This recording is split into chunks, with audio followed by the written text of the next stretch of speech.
दोस्तों नमस्कार। मैं मुकेश सुदैनिया सीधे बोर्ड में आप सभी का स्वागत करता हूं। दोस्तों, उत्तर प्रदेश में राजनीति में एक बार फिर जाति समीकरण की आहट तेज हो गई। इस बार विवाद का केंद्र सत्तारूढ़ भारतीय जनता पार्टी के भीतर आयोजित एक कथित ब्राह्मण सहभोज है,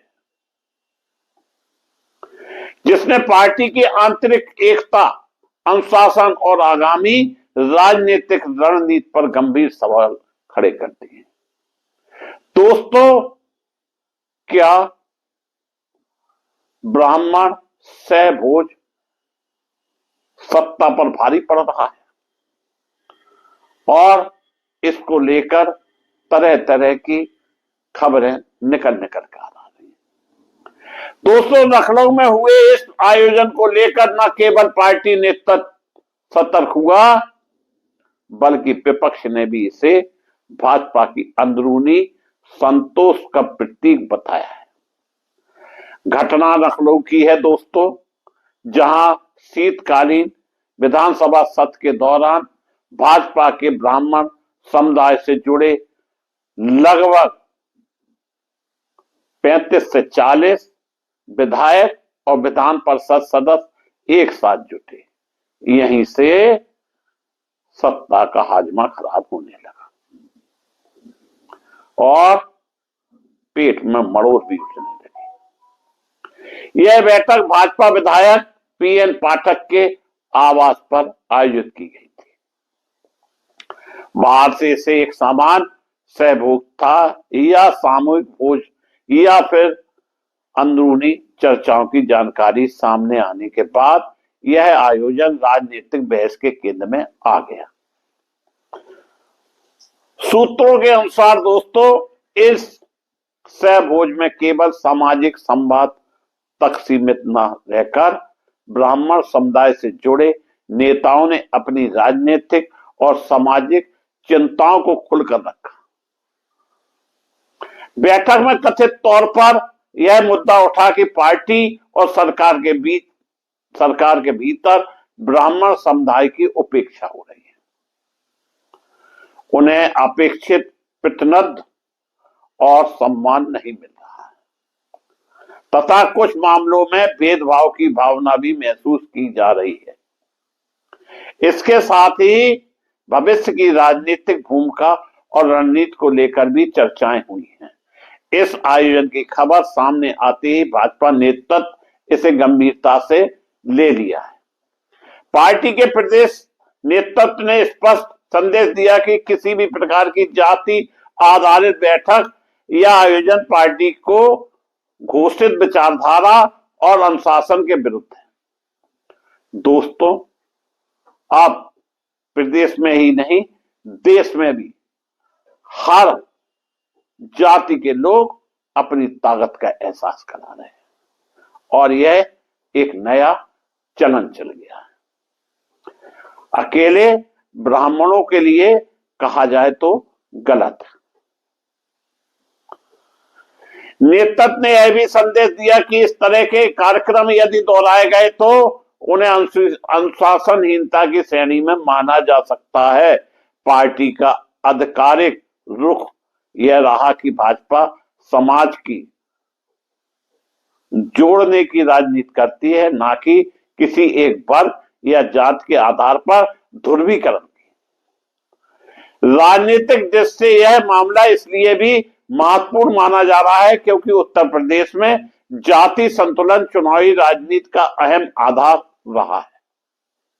ब्राह्मण समुदाय लंबे समय से राज्य की राजनीति में प्रभावशाली भूमिका निभाता आया है और भाजपा के भीतर इस वर्ग की नाराजगी की चर्चाएं पार्टी के लिए असहज स्थिति पैदा कर सकती हैं।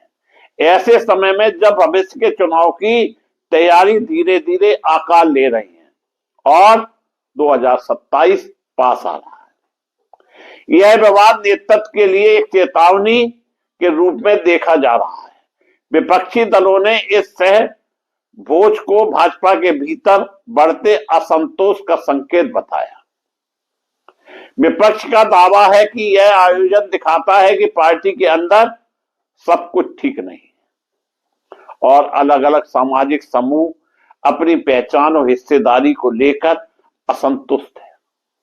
विपक्षी नेताओं ने इसे भाजपा की आंतरिक कलह करार देते हुए राजनीतिक तंत्र भी कसे। दोस्तों, कुल मिलाकर ब्राह्मण सहभोज का यह विवाद एक साधारण सामाजिक आयोजन से कहीं आगे जाकर सत्ता, संगठन और सामाजिक संतुलन की जटिल सवालों को सामने ले आया है। यह प्रकरण न केवल भाजपा की आंतरिक राजनीति को उजागर करता है, बल्कि उत्तर प्रदेश की राजनीति में जाति समीकरण की संवेदनशीलता को भी रेखांकित करता है। दोस्तों, आने वाले समय में यह देखना है कि पार्टी नेतृत्व से संदेश को किस तरह संभालता है और क्या यह घटना भविष्य की राजनीति पर कोई गहरा असर छोड़ती है।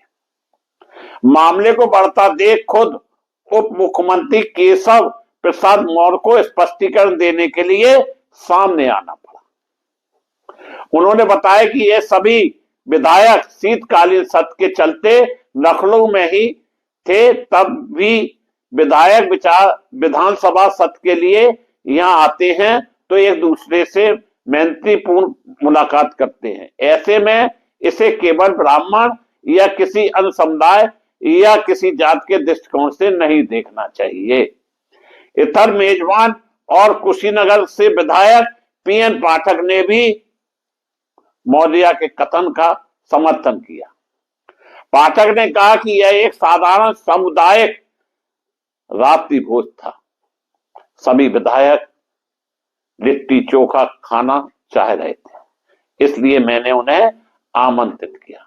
हालांकि केवल ब्राह्मण विधायकों को ही आमंत्रित किया गया, इस सवाल का जवाब उन्होंने नहीं दिया। दोस्तों, उन्होंने यह जरूर कहा कि हमने मुख्य रूप से अपने निर्वाचन क्षेत्र में चल रहे विकास कार्यों पर चर्चा की और सभी राज्य सरकार के कामकाज से संतुष्ट हैं। वहीं आंतरिक सूत्रों से पता चला कि रात्रि भोजन के दौरान चर्चा के मुख्य विषयों में ब्राह्मण समुदाय के प्रति कथित भेदभाव और उनकी अपेक्षा शामिल रही है। उन्होंने एकजुट होकर अपनी आवाज उठाने पर जोर दिया। एक अन्य विधायक ने मीडिया को दिए गए बयान में इसकी झलक मिलती है। उन्होंने कहा कि आज ब्राह्मण समाज के लोगों को अपमानित किया जा रहा है, जबकि हमारे समाज ने भारत के निर्माण में महत्वपूर्ण योगदान दिया है। हालांकि उन्होंने रात्रि भोजन को राजनीतिक मुद्दा न बनाए जाने की बात भी कही है। दोस्तों, बीजेपी नेताओं के हजार स्पष्टीकरण के बावजूद विपक्ष ने इस घटना को लेकर सत्ताधारी पार्टी पर कटाक्ष किया है। विपक्ष ने दावा किया है कि सत्ताधारी पार्टी के भीतर सब कुछ ठीक नहीं चल रहा है। समाजवादी पार्टी के विधायक अमिताभ वाजपेयी ने कहा कि यह स्पष्ट है कि सत्ताधारी पार्टी के सदस्य विभाजित हैं, क्योंकि एक विशेष जाति के नेताओं पर विशेष ध्यान दिया जा रहा है। एक विशेष जाति के सदस्यों को बड़ी गाड़ियां मिल रही हैं, जबकि ब्राह्मणों के खिलाफ कार्रवाई की जा रही है। ऐसे में यह सभा कोई आश्चर्य की बात नहीं है। बीजेपी के वरिष्ठ नेता ने भी इस आयोजन पर सवाल देने से बच रहे हैं। ऐसे में यूपी की राजनीति में सियासी तापमान बढ़ना किसी न किसी अनहोनी की तरह इशारा करता दिख रहा है। दोस्तों, याद कीजिए बीएसपी अध्यक्ष मायावती का 2007, हमारी पूर्व मुख्यमंत्री बीएसपी की सर्वोसर्वा मायावती ने क्या कहा था? तिलक तराजू और तलवार, इनके मारो जूते चार। तिलक का मतलब ब्राह्मण, तलवार का मतलब ठाकुर और तराजू का मतलब वैश्य। मतलब यही उनकी बात थी और यह नारा उनका खूब चला। और उन्होंने दलित ब्राह्मण फार्मूले पर आयोजित हो रहे पार्टी के प्रबुद्ध सम्मेलन में हिस्सा लिया। 2019 के लोकसभा चुनाव के बाद मायावती पहली बार सार्वजनिक कार्यक्रम मंच पे गई। बीएसपी प्रमुख मायावती के हाथ में त्रिशूल है, नारा और फार्मूला वही 2007 का था, जिसमें मुख्यमंत्री कुर्सी तक मायावती को पहुंचाया। ब्राह्मणों ने ही उन्हें कुर्सी तक पहुंचाया था। 2007 में जब बीएसपी को यूपी में बहुमत मिला था तो 3 वर्ग साथ आए थे, दलित, ब्राह्मण और पिछड़ा वर्ग। यानी जबकि 2007 के बाद देखें तो 2009 के लोकसभा चुनाव में बीजेपी को 53% ब्राह्मणों ने यूपी में वोट किया।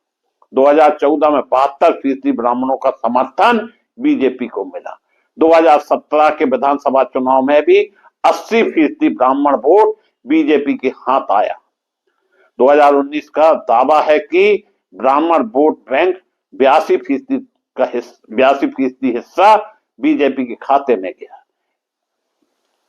2007 के बाद मायावती के हाथ से फिसला ब्राह्मण वोट बैंक उत्तर प्रदेश में आगामी विधानसभा चुनाव में समाजवादी पार्टी अधिक से अधिक ब्राह्मण उम्मीदवारों को मैदान में उतारेगी, यह बात कही गई थी। वरिष्ठ समाजवादी नेता और पूर्व अध्यक्ष माता प्रसाद पांडे ने कहा कि सपा अध्यक्ष अखिलेश यादव सत्ता में वापसी सुनिश्चित करने के लिए विशेष रूप से पूर्वी यूपी में अधिक से अधिक ब्राह्मण उम्मीदवारों को मैदान में उतारेंगे।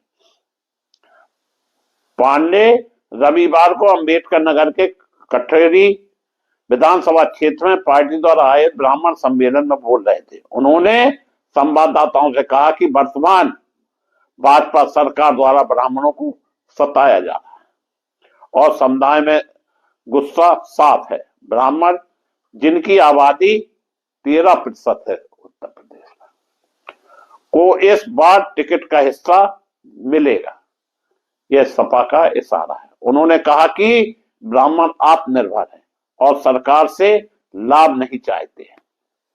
उन्होंने यह भी कहा कि वे केवल सम्मान और गरिमा चाहते हैं।